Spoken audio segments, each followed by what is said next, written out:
Hi, welcome back to my channel. Hope you're doing well. Today I am really excited about two things. One is the lighting that I'm doing right now.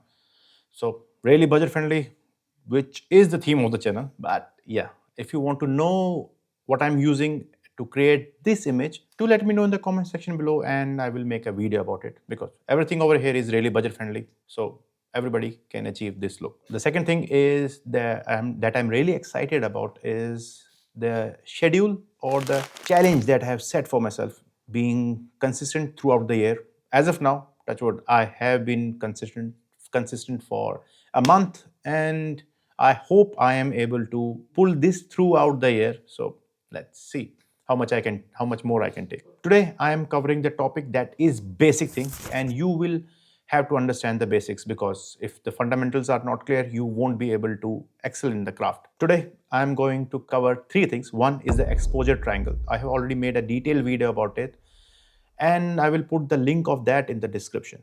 The second thing is the compositions. And the third thing is the hand-holding rule. So let's start with the basic thing, that is the exposure triangle.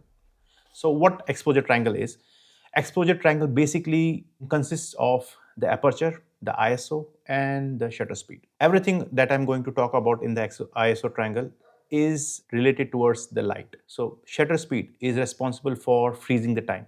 If you want to capture the action in motion without any blurriness, you will have much higher shutter speed. And if you want to introduce more motion blur into the image, you will have less shutter speed. Having less shutter speed will introduce more light into the sensor, hence brightening up the image. And that also means if the shutter speed is much higher, less light will be falling into the sensor and images that you get will be much darker as compared to the other photos. The second component in the exposure triangle is the ISO. General rule of thumb is keep your ISO much lower because it is responsible for how much your camera sensor is sensitive towards the light. Higher the ISO number is, sensor will be much more sensitive towards the light. And higher ISO also means higher noise. General rule of thumb is try to keep the ISO much lower so that the possibility of the cleanest image is much higher. And the last component is the aperture. Aperture is the f number that you see on your lens. It could be f2.8, it could be f3.5 or f16. f2.8 means the iris of the lens is much more open and more light will be falling into the sensor, which is general theme of everything.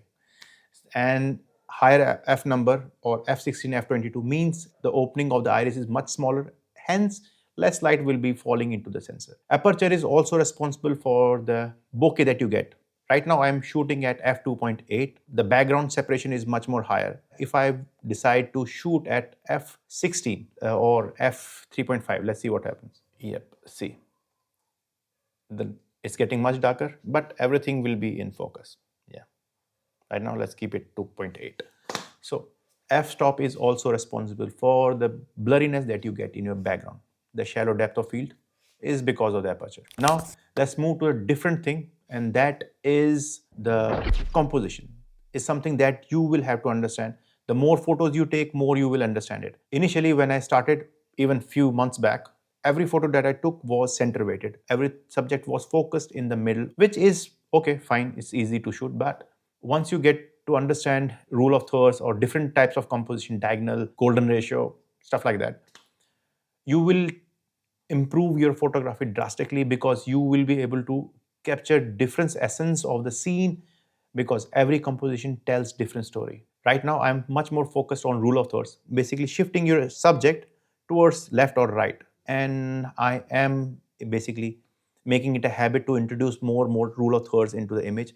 I am not doing it for the images being aesthetically pleasing. I'm just doing it because I want to learn rule of thirds and how it benefits certain scenarios, whether you are taking a thumbnail photo or sometimes if you're trying to capture the landscape while keeping yourself on the side or the subject on the side.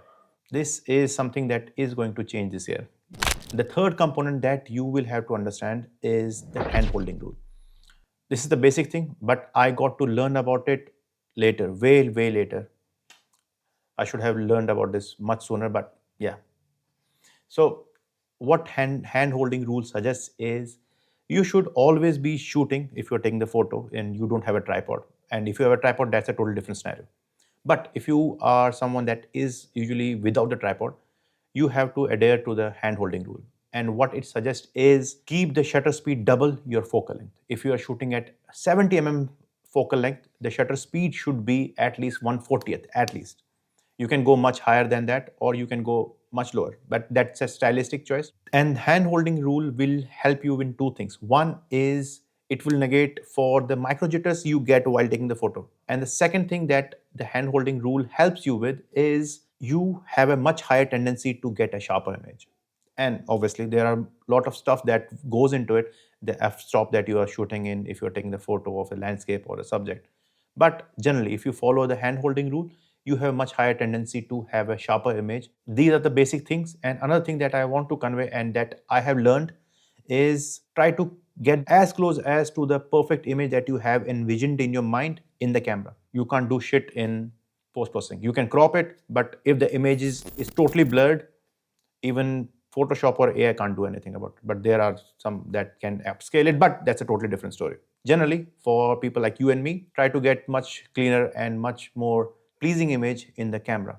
Don't rely on post processing. That's the whole thing. This is the shortest version of everything. If you like what I'm doing, consider subscribing, hit the bell icon so that you get notified whenever I post, and do let me know in the comment section below if I have missed something. I might get to learn something that is totally new. Thank you for being the part of the community. Take care of yourself. Bye bye. See you soon.